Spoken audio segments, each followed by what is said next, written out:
India Britain വ്യാപാര കരാർ.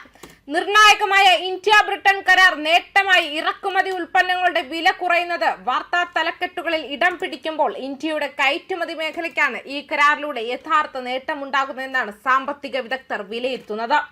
ബ്രിട്ടനിലേക്കുള്ള ഇന്ത്യയുടെ മിക്കവാറും എല്ലാ കയറ്റുമതി ഉൽപ്പന്നങ്ങൾക്കും ഇനി മുതൽ നികുതിരഹിത പ്രവേശനം ലഭിക്കും.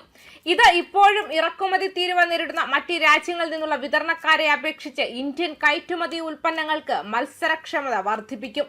ഗ്ലോബൽ ട്രേഡ് റിസർച്ച് ഇനിഷ്യേറ്റീവ് വിശകലനം അനുസരിച്ച് ഇന്ത്യക്ക് മികച്ച ഉൽപാദന ശേഷി ഉണ്ടായിരിക്കുക, ബ്രിട്ടനിൽ വലിയ ഇറക്കുമതി ആവശ്യകത ഉണ്ടായിരിക്കുക, ഇറക്കുമതി തീരുവ ഗണ്യമായി കുറയ്ക്കുക, ഇവ മൂന്നും ഒത്തുവന്നാൽ ഇന്ത്യക്ക് വ്യാപാര കരാർ കൊണ്ട് മികച്ച നേട്ടമാണ് ഉണ്ടാകുന്നത്. ഇന്ത്യ ഇതിനകം $1.3 ബില്യൺ അധികം മൂല്യമുള്ള വസ്ത്രങ്ങൾ ബ്രിട്ടനിലേക്ക് കയറ്റുമതി ചെയ്യുന്നുണ്ട്. ബ്രിട്ടന്റെ വസ്ത്ര ഇറക്കുമതിയുടെ ഏകദേശം 6% ഇന്ത്യയിൽ നിന്നാണ്. തീരുവകൾ ഒഴിവാക്കിയതോടെ മറ്റു രാജ്യങ്ങളിലെ എതിരാളികളെ അപേക്ഷിച്ച് ഇന്ത്യൻ വസ്ത്ര കയറ്റുമതിക്കാർക്ക് കൂടുതൽ മത്സരക്ഷമത കൈവരിക്കാനാകും.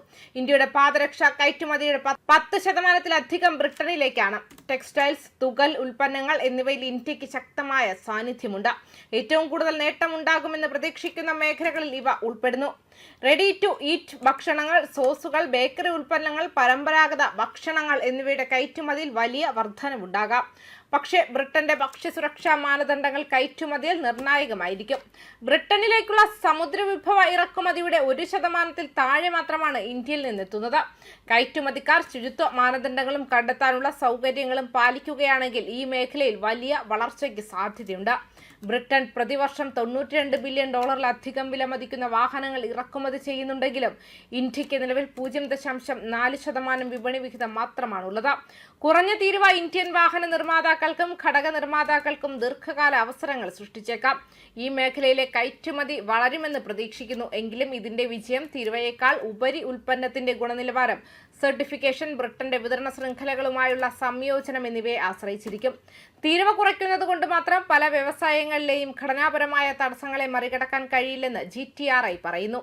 ഫാർമസ്യൂട്ടിക്കൽസ്, കെമിക്കൽസ്, പ്ലാസ്റ്റിക്, റബ്ബർ, അമൂല്യ ലോഹങ്ങൾ, ഇരുമ്പ്, ഉരുക്ക്, പെട്രോളിയം ഉൽപ്പന്നങ്ങൾ, പുകയില, മദ്യം തുടങ്ങിയ ഇതിൽ ഉൾപ്പെടുന്നു.